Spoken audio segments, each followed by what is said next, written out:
brewhouse, op- brewhouse operations, which include grinding of the malt and the adjuncts, then the mashing, wood filtration, boiling, and aeration.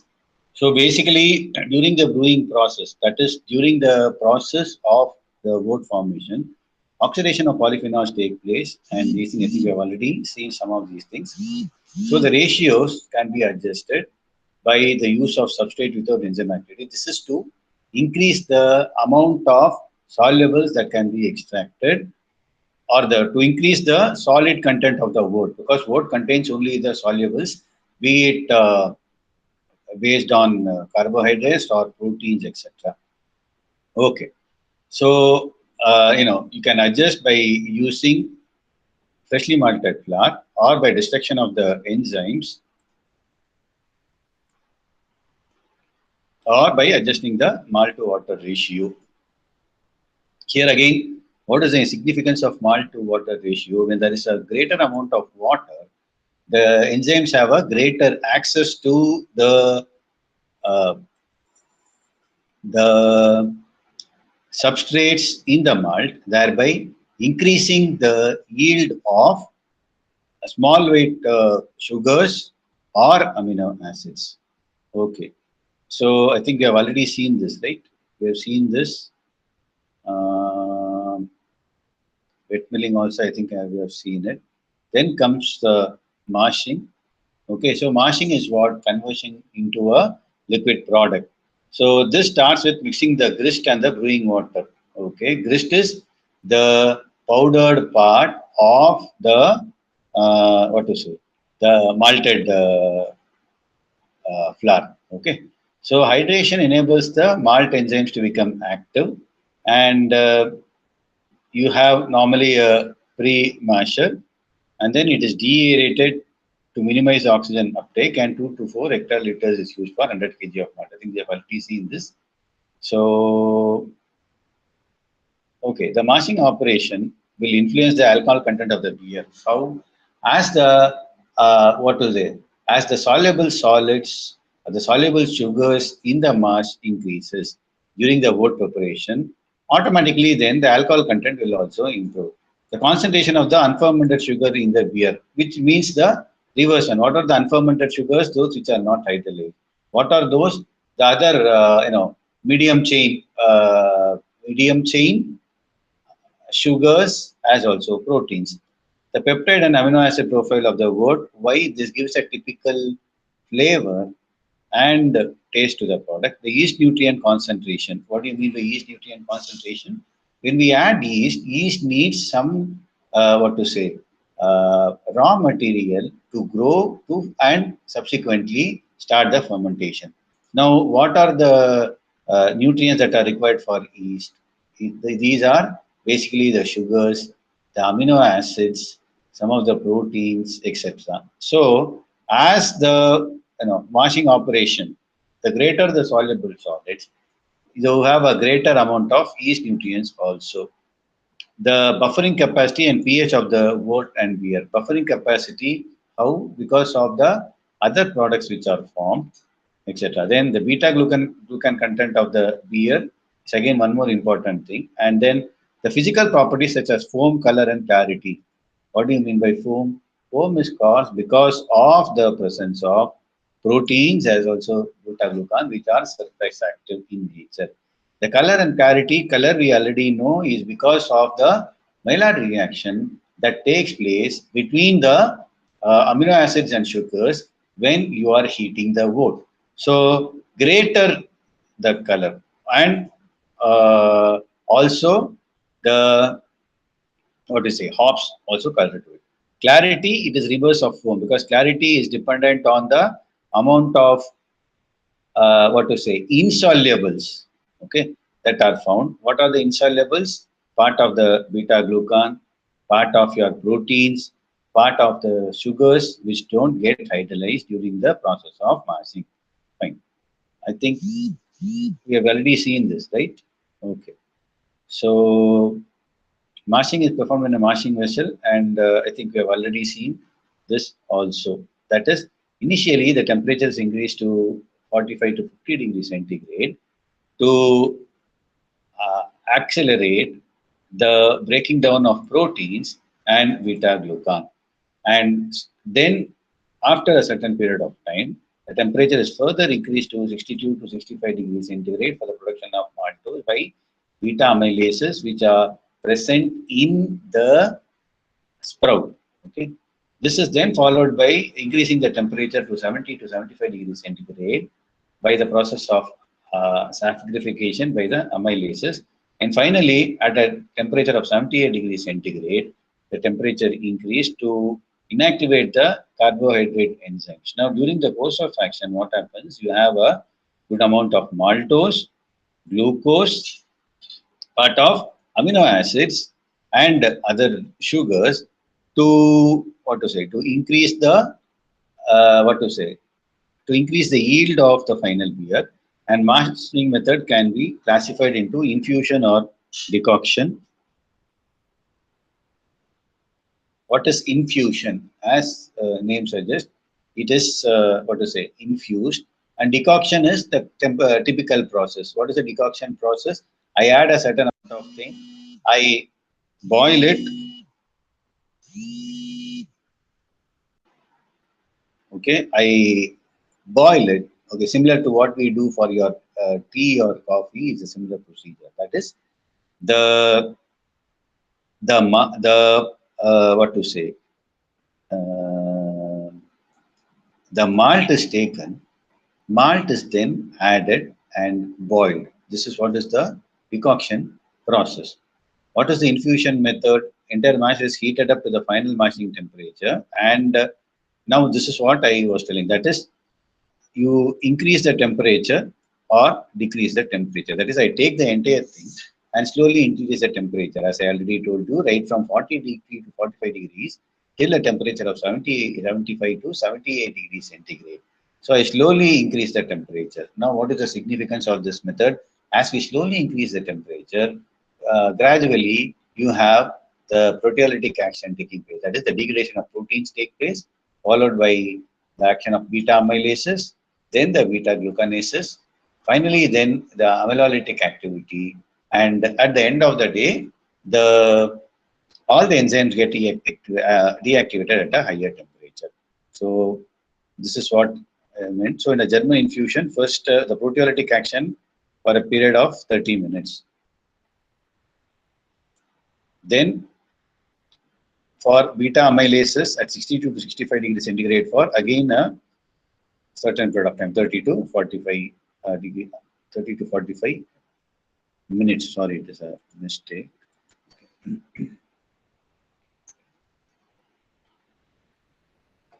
30 to 45 minutes.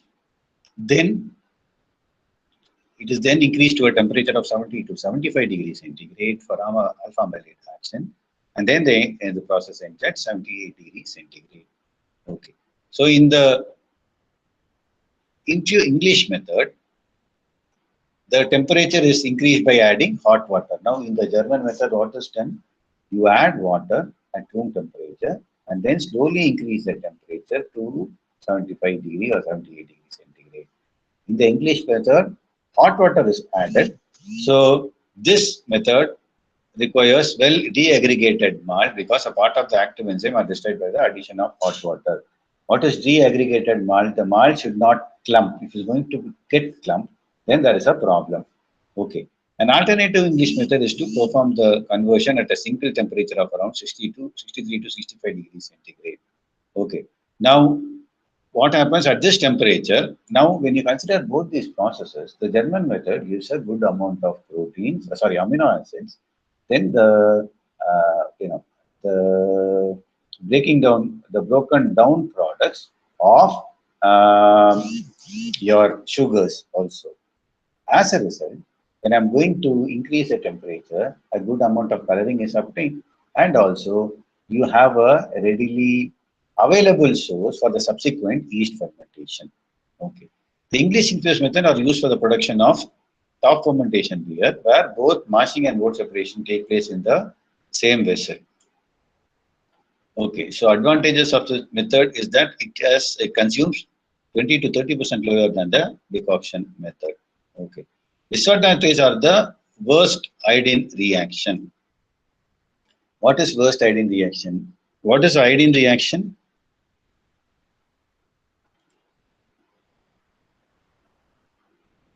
What is iodine reaction? What is the importance of iodine reaction? Hello?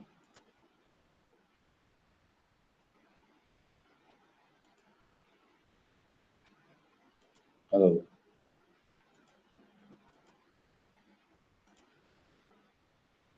Hello? Is anybody there? Importance is it can be used as a pharmaceutical and Anything like pharmaceutical. Iodine reaction is a test for starch. You know that you have done your starch titrations, etc. Right? That is for iodinatic titration. You add starch. So when starch is there, iodine reacts with starch to give a blue color. Now, what do you mean by a worst iodine reaction? It means that in the method, worst iodine reaction is that there is not a complete conversion of starch to the lower sugars.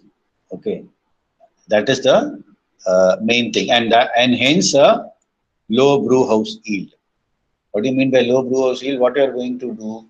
We are filtering whatever the solubles and then going for the subsequent step of brewing. So here, when the starch is more, it means that starch has not been converted to sugars, which is the starting material for the subsequent step of beer fermentation. So that is what you mean by incomplete iodine reaction. Okay. So decoction method, the temperature is increased by moving part of the mash from the mash converter to the mash cooker where it is boiled. So here what you do, a part of thing it is cooked. What is the advantage of it? Gelatinization takes place. What is the advantage of gelatinization? Alpha amylases act better on gelatinized starch. And what are the other things? When proteins are there, proteins are subjected to denaturation at a higher temperature. What is the significance of it? This is when there are proteases, proteases can easily act on denatured proteins. So basically, what here it is that you take part of the malted material, you gelatinize it and add it back. The advantage, as I already told you, is that one part of it will have the enzymes and the part of the starch. Now, when you are going to add this hot material into the things, you will also have a gelatinization of the starch taking place. What is the significance of it? There is a greater amount of degradation of starch because of this thing. So by pumping it back to the remainder of the mass, the temperature of the total mass is increased to the next higher rest temperature. Decoction is traditionally used in Germany for the production of lager beer. So depending on the number of boiled mashes, decoction method can be classified as single, two or three mash processes, but only as of now only single or the two mash processes are used. What is it? You take a part of it, what to say, gelatinize it and add it back. This is what is your decoction method. The infusion method, the entire mass is heated. Here, part of it is heated, the rest of it is gelatinized and added to aid the conversion of starch to lower sugars, proteins to amino acids. Okay. So the removal and boiling of the boiled mashes have, as I already told you, less protein breakdown in the boiled mash. Extensive gelatinization and saccharification, which I already told you. Increased extraction of the husk components, increased formation of melanoidins. Why is it? There is a higher amount of sugars being produced and a higher amount of proteins being produced because of the changes taking place. So that way the color improves, increased removal of dimethyl sulfide, reduced amount of active enzymes in the total mass. Why? We are adding hot water. So the part of the enzyme activity is reduced. So this leads to an increase in the brew house yield. Okay. Now, wort separation. What is wort? The wort is the soluble part or the filtrate, we can call in this case. Crude term is filtrate, which contains the soluble materials as sugars, amino acids, and other things. So during the lautering process, this is called as lautering, that is the filtration process of the separation of uh, the mashed material. Okay, the undissolved substances are separated from the wood. The insoluble part, which contains husk, the seedling, and the other insoluble materials, is a filtration process. So here, most of the extract is removed. Of course, some of them it cannot be removed because when you are going to have a good amount of spent grains and other things, your sugars can get absorbed onto this, thereby decreasing the amount of free sugar that can be filtered. Okay. So the extraction efficiency is the ratio of the mass of the extract to the mass of malt or adjunct. How do I check for this? Mass of the extract, okay, as the, say, the reducing sugar or the amino acid content. The mass of the malt, again the same way. So the filtration is done in a Lauterton or a mass filter. This is basically a filtration process. Now, this is then subjected to boiling for, what to say, the inactivation of any other enzyme that is possible, and to improve the color of the uh, color and flavor of the wood. Okay.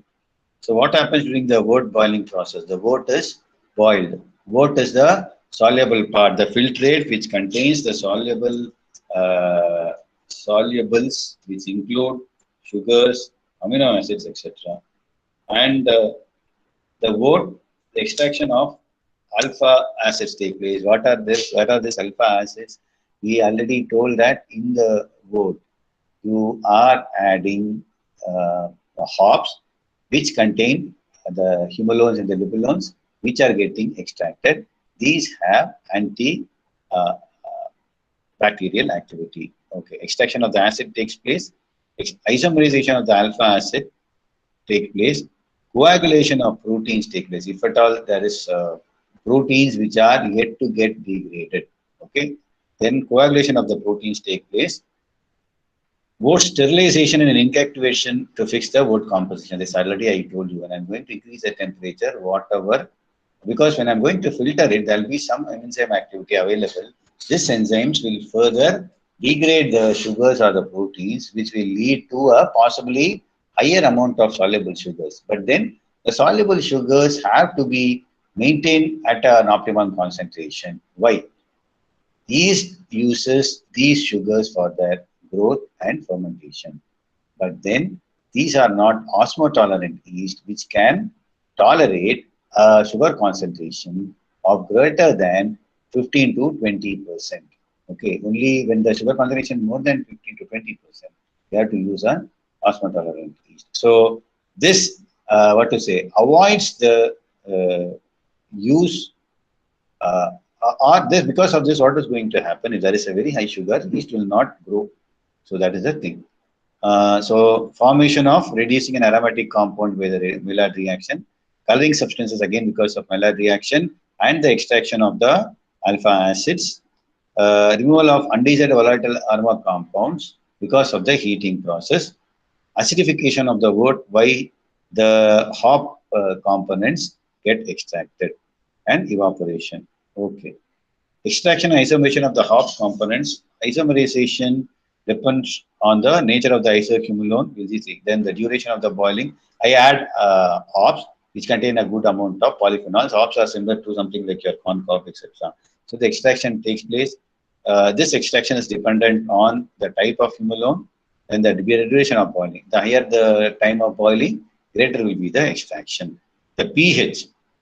Okay, at a higher pH gives a higher yield, but the obtained bitterness at low pH is more balanced. So that is the thing. Because again, in the case of beer, it has to be supposed to be bitter. These bitter components are extracted from the hops. Okay, precipitation of isohumulone with the hot break, the use of more efficient extraction procedures happen, and the size of the hop fragment is another thing. What does you mean by size of the hop fragment? That is, when the particle size is lesser, there is a greater extraction taking place. So maintaining the same temperature and maintaining the same temperature and time. When the particle size is small, greater amount of the humulones and lipulones are extracted. Okay. So the humulone fraction consists of a mixture of humulone, O-humulone. These are the products or alpha acids which contribute to the bitterness of the beer. Okay. So humulones are found in the as isohumulones. Isomerization is the most important reaction, and it involves a change from the six-member to a five-member ring structure. The lipulones can also are extracted. Okay, so humulones and lipulones are extracted from the hops. So for those who are interested in the structure, okay. So the humulones, they are converted into the trans and the cis humulone. This is the structure, and normally it by the nature of food chemistry or something, the more the number of double bonds, the bitter is the compound. Okay. Hot break formation. What is hot break? Heating at a higher temperature. So during boiling, two types of compounds are formed. The compound consisting of proteins and polyphenols and oxidized polyphenols. They are insoluble in hot water and precipitate as hot break. So what basically happens in this? Proteins are precipitated by polyphenols when the temperature is higher. So the proteins are removed. What is the significance of it? I get a beer which is much more clearer as compared to the one without heating. Compounds formed from protein degradation products remain in the solution and they only precipitate as cold break. What are the compounds formed from protein degradation? The amino acids and peptides. And normally, we know that these small molecular weight peptides are also bitter in nature. So this will add to the bitterness of the beer which is subsequently formed and which is not desirable. Okay. This is then followed by wort sterilization, where you have inactivation of the residual enzymes. Then part of polyphenol oxidases, etc., are also inactivated. Of course, I think I've already told about the Maillard reaction. We have already seen it. This is the reaction between the sugars and the free sugars and the amino acids, or the sugars from starch, reducing sugars with proteins, or amino acids, etc. Okay. So the thermal stress during wort boiling can be modified by the thiobarbituric acid coefficient or thiobarbituric acid number or index. So these are give a combination of the coagulable nitrogen, which is expected for home stability. Okay. The unwanted volatiles, S-methylmethionine or dimethyl sulfide. Dimethyl sulfide has a smell which is typical of something like your egg. So if you imagine a beer having a smell of an egg, which is highly desirable. In fact, sulfide compounds are known to have that egg. The very smell of egg is because of the dimethyl sulfides. The other thing is something like rotten tomatoes. I think you know tomatoes also have these sulfides. The smell of a cooked tomato or an egg, of course, is not desirable. So these are lost by volatilization when I'm going to sterilize and boil the wort. Okay. Upon boiling, wort becomes acidic for around zero point 0.3 to 0.1 to zero point 0.3 pH units because of the formation of melanoidins. Melanoidins are the Maillard reaction compounds. Hop acids, precipitation of alkaline phosphates. What happens to when the alkaline phosphates are precipitated? Alkali is removed. Since alkali is removed, the pH comes down. Okay. Use of dark malt will also give a larger pH decrease. What is dark malt? Intense Maillard reaction during kinning. What is kinning? We have already seen that after the after the malt is prepared, malt is then subjected to heat treatment. When I'm going to heat it at a larger time or a higher temperature, the sugars there which are formed during the germination will react. Similar, a simple thing is what you observe, like when you try to roast your rice powder, rice flour, or any of these flours, a cereal flour or a legume flour, for example, your basin, etc. When you are going to roast it, that is what is skinning. So obviously, you can see that during the roasting process, there is a darkening of that color, yellowing or a browning, which is again because of the Maillard reaction. Now, in one stage, it is better because you get a color of beer which is much darker. Okay, I think stop it. So, after it, Volt is clarified uh, why to remove the further the amount of insolubles. So, this is clarification is done to remove the to ensure the flavor and colloidal stability of the beer, to avoid blocking of the plate heat exchanger during wort cooling. How does the blocking happen? Because of the insolubles. So, if the hot rub particle, what is a rub? Whatever which is obtained after the wort extraction and other things, this is called, the insolubles are called as rub. Earlier thing, it was called as a Lauterton. Lauterton contains a good amount of proteins, amino acids, beta glucans, etc. And this can be a good source for good source of nutrition. Okay, so I think some of your seniors have done work on the Lauterton where the rub is being used as a substitute. This goes as waste. This can be mixed with wheat flour for production of biscuits or cakes, etc. Okay. So, hot rub particles will foul the yeast cell wall and simulate yeast sedimentation during the fermentation.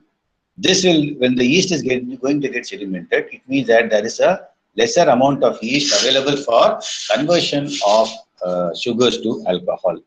So hot rub particles give beer a darker color, a rough rub taste, and a poor foam stability. So this is the thing. So these are to be removed. Fine. The debris. What is the debris? Again, it is these are again the insolubles. So you have the wood. Wood is heated. During the heating process, you have some of them being settled. Okay. This is further subjected to a second amount of filtration. We call it as a hop debris. The spent hop contains around 5 to 6 liter wort per kg hops. The spent hops are washed with hot water and squeezed. Why? To extract a higher amount of bitterness or bitterness causing compounds. So the spent hops is separated from the wort using the strainer. Okay.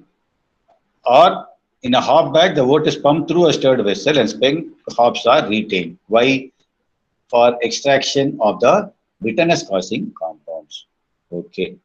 Um, Trub removal. Trub is what remains after the once wort is filtered. So the trub contains 40 to 70% of the proteinaceous material, the bitter acids, polyphenols, carbohydrates. Which are the carbohydrates? The glucans, part amount of starch, etc. The fatty acids and a good amount of minerals. Okay. So the hot rub content of wort has to be decreased to less than 100 milligram per liter. What is the which includes your polyphenols, the alpha acids, etc. Okay. So this is how the things are done. So what basically happens? It is fed. The clarified ones get inside, something like a filtration. The soil materials are removed. This is for a screen filter. Through the screen, the solubles get in. Fine. So this is a screen. Okay. And these are removed. Okay. After this, the wort has to be cooled and for inoculation of yeast, because yeast can't stand a temperature of 70 or 80 degrees centigrade. So the cooling and pitching we call, now this is what you call as traditionally inoculation. So in technical terms, the case of beer manufacture, we call it as pitching. So, in the case of ale beer, it is around 15 to 22 degrees centigrade. The water is cooled to 15 to 20 degrees centigrade. And the case of lager beer, it is 6 to what to say, 12, around 6 plus or minus 12 degrees centigrade. The cooling should be carried out rapidly and under aseptic conditions. Reason being that this is a rich source of soluble sugars and amino acids, which can be taken up by even the bacteria or the aerobic ones. Okay. So as the wort cools, it becomes hazy. Why? Because further than whatever the products extracted, which are insoluble, this can be removed or need not be removed because at the end of the day, we are going to filter it. The wort must be charged with oxygen to an appropriate level, and then the cooling is done by a heat exchangers. Okay. Fermentation, the wort make up to 92, carbohydrates make up to 92% of the wort solids. What are the carbohydrates? Simple, your maltose, glucose, and other things. So, wort from barley consists of sucrose, fructose, glucose, maltose, and maltotriose, along with some dextrin material. Dextrin material is what to say, the polymers of glucose with a number of the chain length of something like 20 or 30 units of monomers of glucose. Okay. Fermentable sugars is 70 to 80% of the total carbohydrates, and the basic what to say, fermented sugars are the glucose, the glucosides like maltose and maltotriose. So maltose, glucose, the disaccharide and the trisaccharide are what is fermented by the yeast for production of alcohol. And as mentioned, carbohydrates are 90 to 92%, of which fermentable sugars are 70 to 80%, of which 50 to 70% is only maltose because of the action of beta amylases. Okay. The unfermentable dextrins play a little part in brewing. What fermentability may be reduced and increased by using solid or liquid adjuncts. What are adjuncts? Those compounds which are added to improve the activity of the yeast. Which are these? These can be either direct addition of say sucrose or glucose. Why? The yeast requires energy to grow, to multiply, after which only it can ferment the sugars. So to hasten the activity of the yeast, you add adjuncts. Okay, or it can be sugars. It can be also some of the amino acids and inorganic ions like ferrous sulfate, etc., which are required for a proper growth of the yeast. Okay, so now, again, as I said, brewing strains consume the wort sugar in a specific sequence where glucose is consumed first as usual. Why?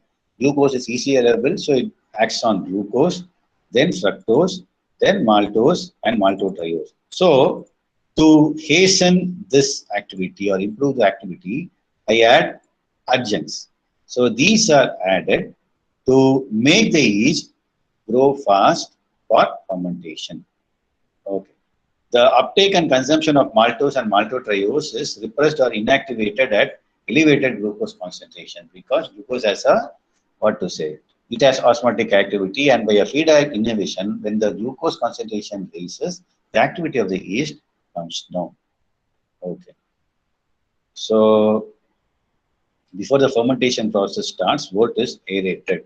And as a result of the aeration step, carbohydrates are degraded aerobically to the other compounds like citric acid or other things. Okay, aerobic carbohydrate catabolism takes around 12 hours of a lager fermentation. Okay, okay. So yeast cells grow during one fermentation cycle. So it is necessary to maintain the yeast in a scientific manner. So handling procedures to avoid inclusion of oxygen because it will then go for the oxidation reactions instead of the reduction reaction. The anaerobic conditions where sugar is converted to alcohol. If you are going to oxidize, it will go to the citric acid production. Okay.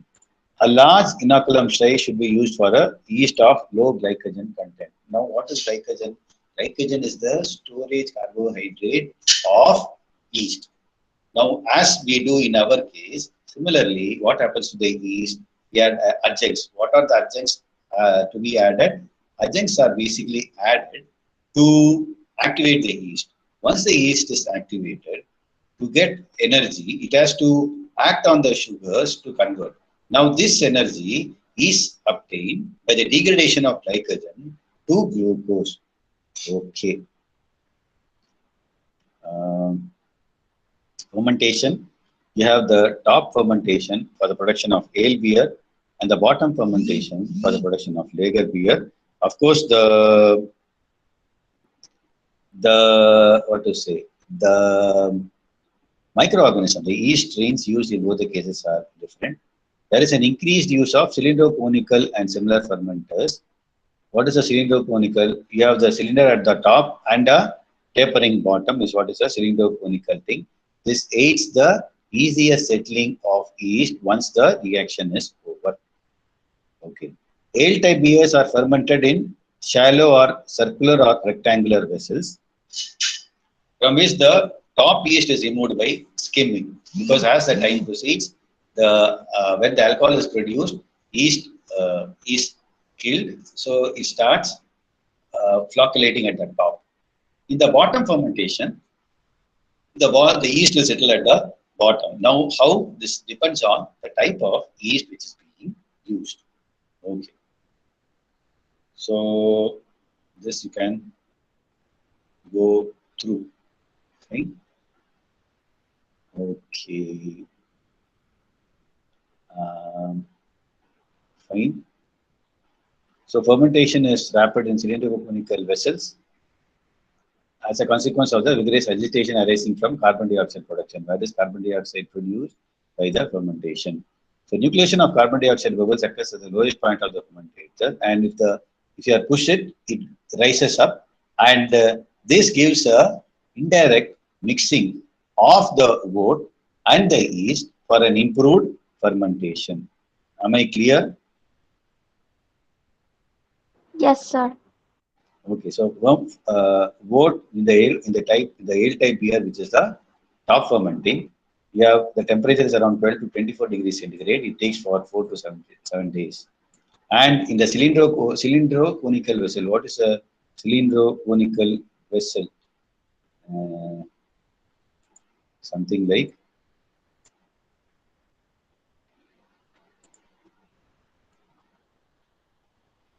okay, and something like this.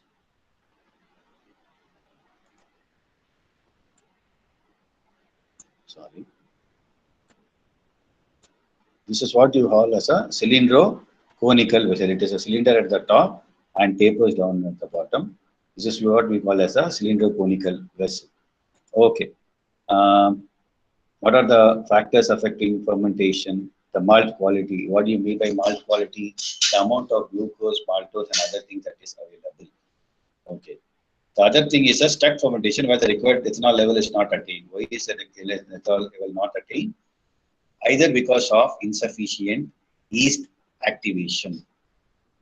Remember, we are talked earlier about adding of adjuncts to activate yeast. So, sufficient amount of yeast is there, but the yeast has not been activated properly. As a result, what is going to happen is if this is just put into the wort having a high amount of sugar content, the yeast loses its activity. It takes time for recuperating, for growing, where it utilizes some of it. So as a result, conversion of alcohol is less.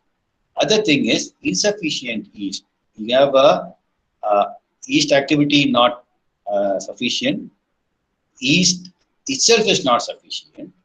Or the third case, as we have already seen, is where there is a very high amount of sugars obtained. Also, the same thing can be what to say obtained. So, what are the common reasons? Higher amount of maltodextrin can be there, or premature yeast flocculation. Why does premature yeast flocculation happen? It is unable to survive the higher thing. Why? Because of a lesser amount of addition of adjuncts. Okay, so this is basically what is happening. The grist is what you call as the this thing. So you have the malt, then you have lautering, then you have the addition of beer, you have the green beer, which is then subsequently what to say, matured and filtered.